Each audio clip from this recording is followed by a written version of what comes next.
sabahımızı başlayalım. Olay olsa оқушылар үй тапсырмасынан бастайық. Ол үшін сіздерге өздеріңіз бетіне қалпақ арқылы сұраймын. Сіздер қалпақты бастарыңыз ба? Кигізем, әуен ойнайық. Әуен тоқтаған кезде мына қалпақ кімнің басында қалады, сол үй тапсырмасына жауап беретін болады. Бастаймыз. Бәріміз ойын жаса деп ойлап отырамын.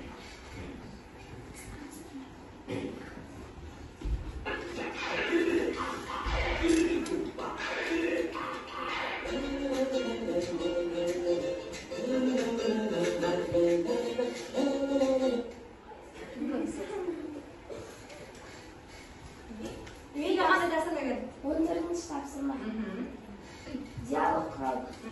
Сәлем Айнаш, сәлем Айман. Сен неге қарапайым киініп алғансың? Қазір заман дамыды. Қазір киімнің әр түрлісі бар ғой. Соны неге кимейсің? Маған қарапайым киінген ұнайды.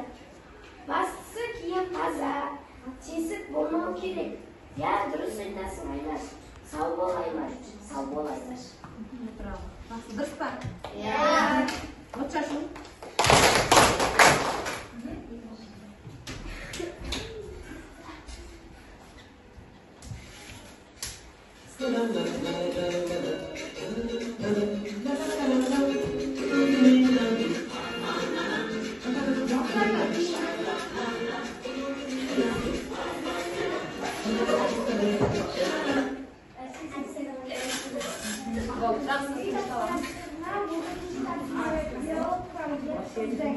Сәлем ана, сәлем Сәлиме. Сәлиме саған киімдер ұнайды. Маған заманауи киінген сенше, ал маған бірікте киінген ұнайды. Менің ойымша бұл екі қыздың киім стильдері өзгеше және мінезі құлқыларды. Заманға сай киімдері әртүрлі отырамыз.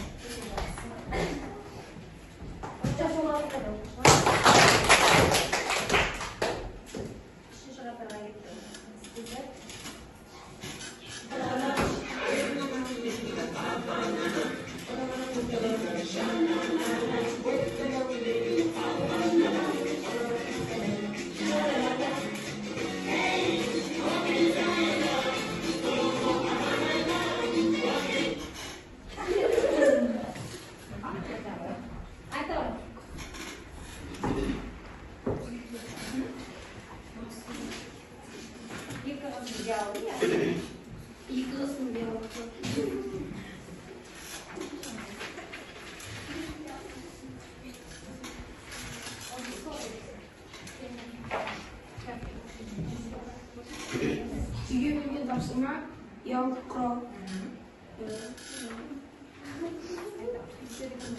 Мына жерде екі қыз, біреуі заманауи, біреуі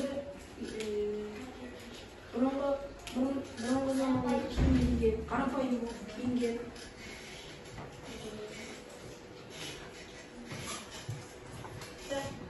Арасында кім тоғыстырып береді? Үй тапсырмасы екі қызға, диалог құрау. Сәлеметсіз бе, Алима? Сәлеметсіз бе, балауса? Қай жаққа жолға шықтың?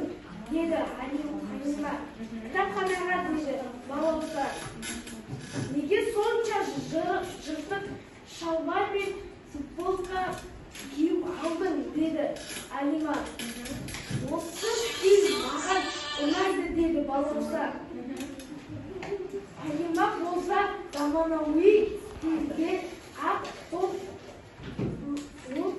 қарапайым киім киген.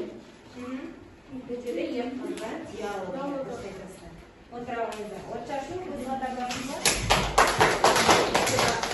Жақсы ойын болса оқушылар. Бүгін наурыздың 16-сы.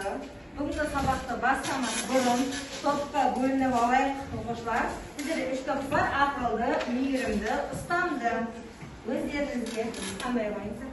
Қалағандарыңызды қандай ойынсыз? Кім қайсы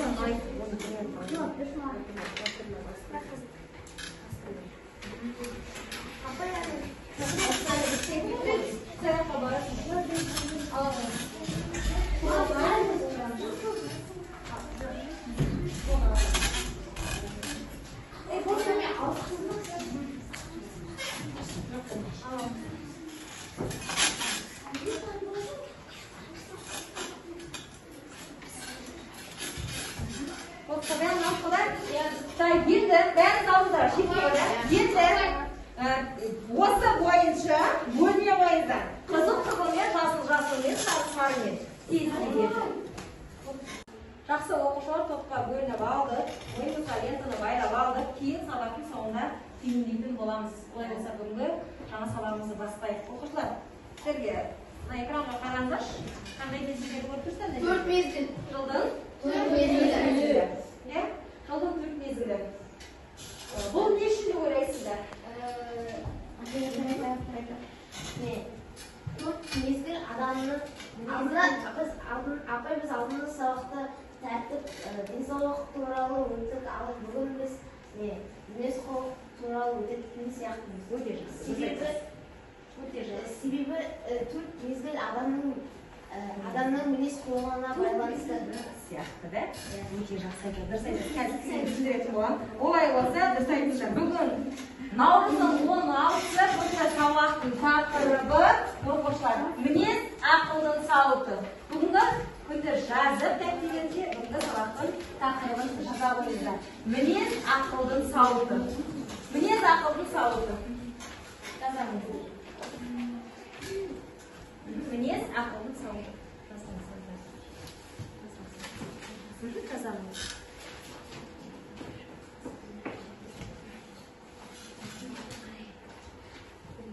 Мінез ақылдың сауыты. Мінез ақылдың сауыты.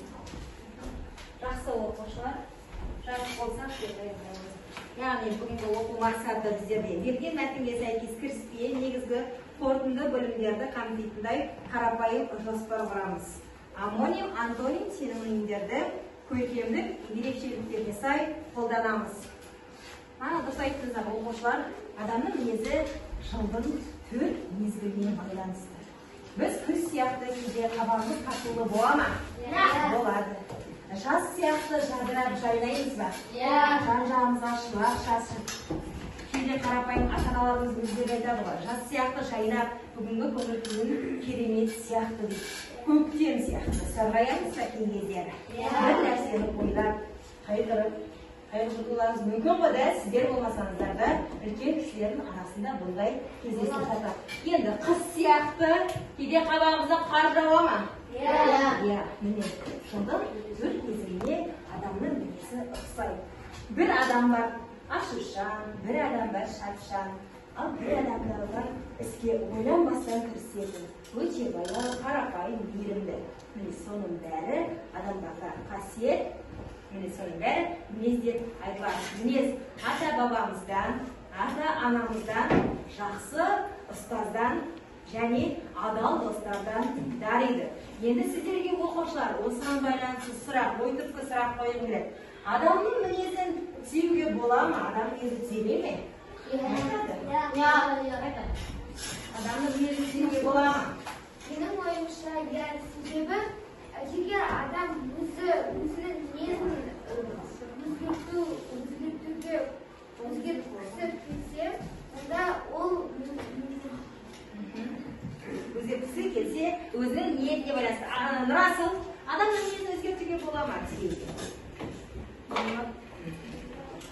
Сіздер ойлаңызшы, Адархан айтамын, себебі адам өзінің мінезін түзеуге адам болады. Адам мінезін түзеуге болады.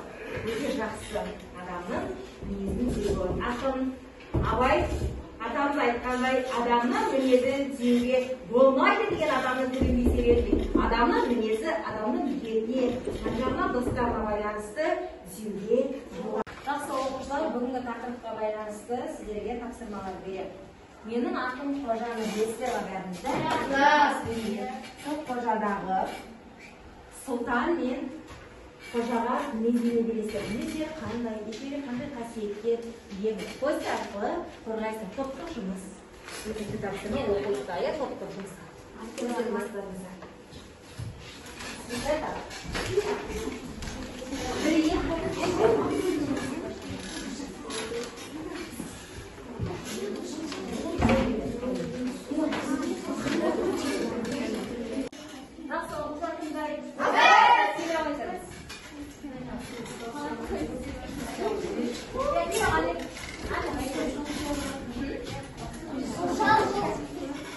oldu. Yalnız, meydanlı, aşık, öte bozuk, şalkal. Ол түрінде адам болатын бала. Өте жақсы. Сұлтан? Сұлтан салақ, оқығысы келмейді, сотқар, тентек, бұзық. Жаман қылықтарға әуес.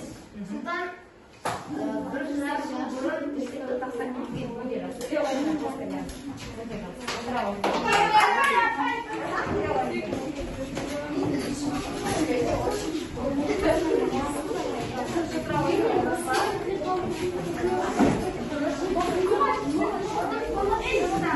Оқушылар бірінші қатарын сақтайын тыңдаймыз болды.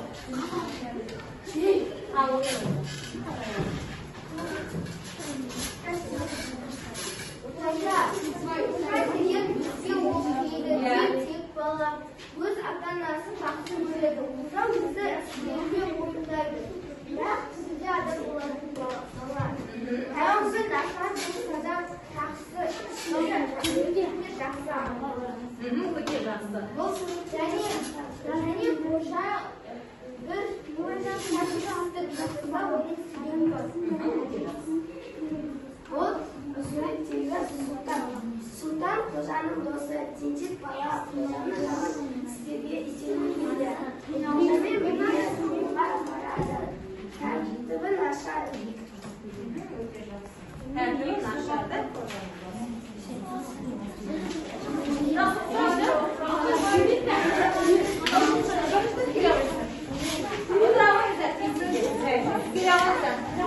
Бірінші топтың оқушылары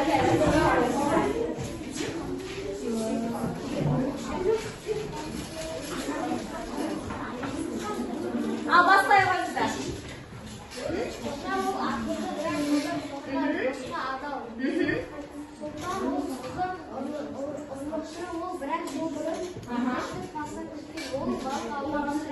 Иә, өте жақсы. Қожа жақсы бала. Жақсын және әкесін тыңдайды. Достқа адал, бірақ түбінде адам болатын бала. Ал Сұлтан екеуінің мінезі ұқсас. Мысалы, қожа мен Сұлтанның достқа адал, сотқар, бұзық. Өте жақсы, тамаша. Жарайсыздар, отыра қойыңыздар. Өте тамаша. Керемет жұмыс жасадыңыздар, отыра қойыңыздар. Олай болса, оқушылар, отыра қойыңыздар. Сәл тапсырма орындамас бұрын өз сынып арамыздағы сіздерге жайлап өз-өзімізге мінездеме берсек, мысалы, сіз Ақниет саған берейін. Айымжанның мінезі туралы не айтасың? Айымжанның мінездемесі, Айымжанға мінездеме, немесе осы да кімге мінездемесі? Айымжаннан қандай микрофон қолдасты? Айымжан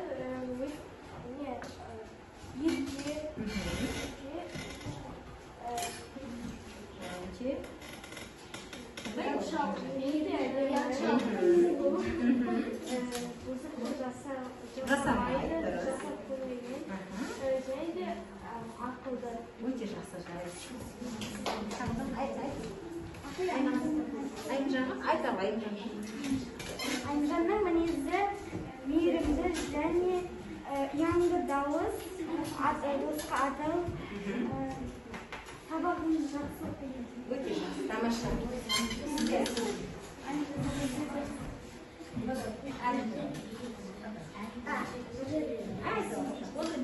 Ал тыңдаймыз. Надавление мінездеме берген жатыр. Достарыңыз сіздерді қалай бағалайды екен алдағы? Біліңізші?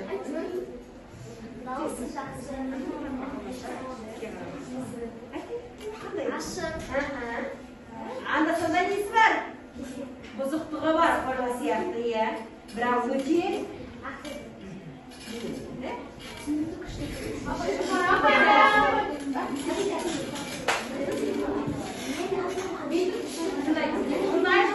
бір-бірімізді сындаймыз. Оқушылар бір-бірісін айта, өз айтыңыз. Мұратұлға мінез беріледі. Мұратындай өте достқа адал, дұшпанға қадал. Достқа адал, мейірімді.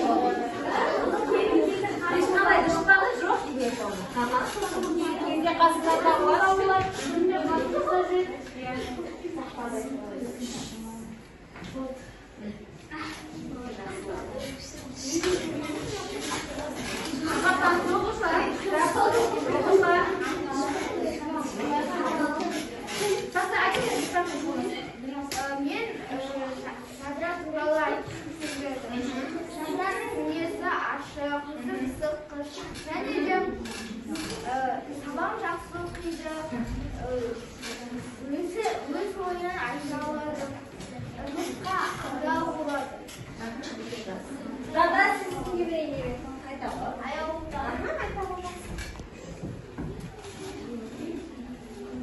Аяғым өте қысық, және де жайдарлы, киім киіп ешқашан түсірмейді, мейірімді,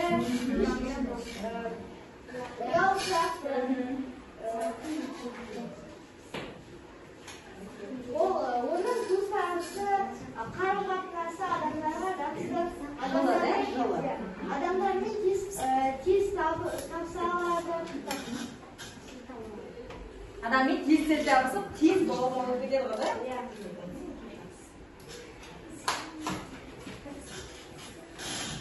Өте жақсы оқушылар, бір-бірлеріне от жағып ұмытпайсыздар. Өте жақсы. Жарайды, оқушылар олар болса оқуларыңыздағы тапсырмаға қарашы, үшінші тапсырма. Мәтін мазмұнын түгел қамтитындай 5 сұрақ қоясыздар. Сұрақтар антоним, амоним, синоним сөздер бола алатындай қарастыру қажет, яғни сұрақтарды. Ескертіп 5 сұрақ қоямыз. Сосын осы мәтінге тақырып қоямыз. Жарайды ма оқушылар? Кеттік. Мына алдымыздағы қағазға жұптық жұмыстарыңызды жасай қойыңыздар. Жұптық.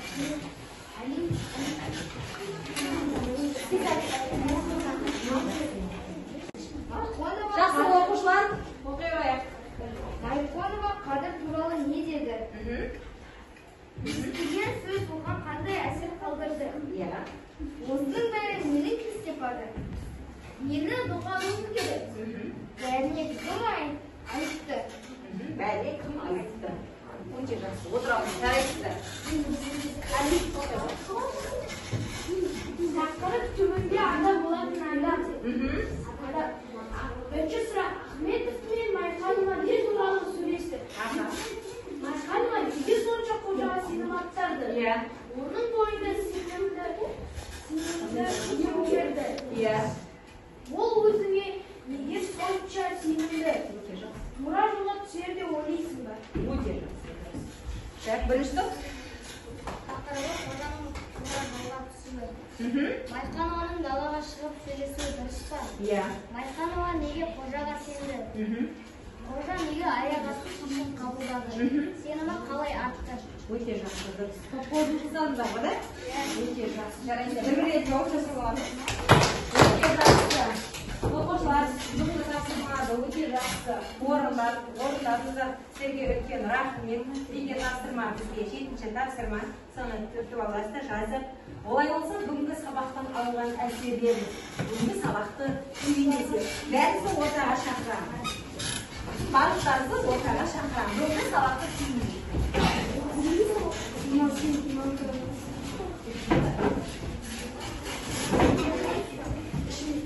Бүгінгі сабақты үйренесіз.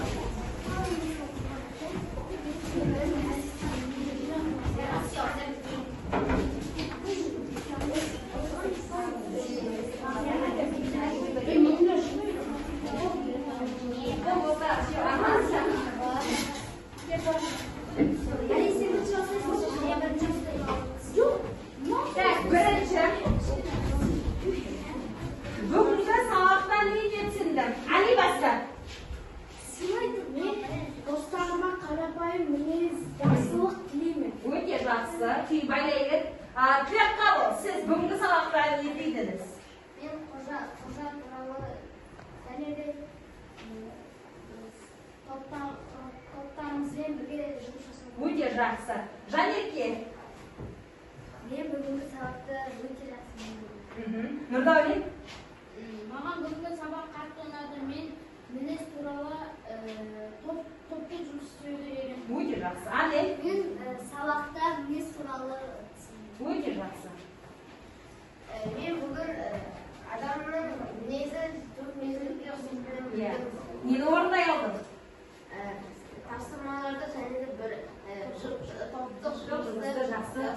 оқушыларымыз, түйіндеріңіз өте жақсы. Ағниет, сіз не түйдіңіз бүгінгі сабақтан? Бүгінгі сабақта мен адамның мінезі төрт мезгілге сай және де маған бүгінгі сабақ қатты ұнады. Мен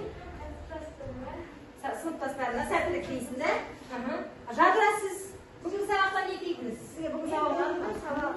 маған бүгінгі сабақ қатты ұнады. Себебі мен бүгін мінез туралы үйрендім. Мен барлық өзімнің сыныптастарыма, барлық адамдарға жақсы мінезді болуларыңызды тілеймін. Өте жақсы. Айсезім? Бүгін мен адамның мінезі әртүрлі болатынын білдім. Мінезі адамның ашық болады, керек болатынын үйрендім. Өте жақсы. Гүлзайнап, сіз? Мен бүгінгі сабақта мінездің көп түрін түсіндім. Өте жақсы. Мен бүгінгі сабақта адамның мінезі төрт мезгілге ұқсайтынын және қожаның көптеген Нарасыл, сіз не түйдіңіз бүгінгі сабақта? Айымжан, сіз? Айымжан. Бүгінгі сабақта мінез туралы Сабағынан ба? Мәсе сабақ бүгінгі сабақтан ба? Бүгінгі сабақта не түйдіңіз? бүгінгі сабақта көптің жұмысы. Өте жақсы. Жарайсыздар, оқуға қарай тартамыз. Тартыңыздар.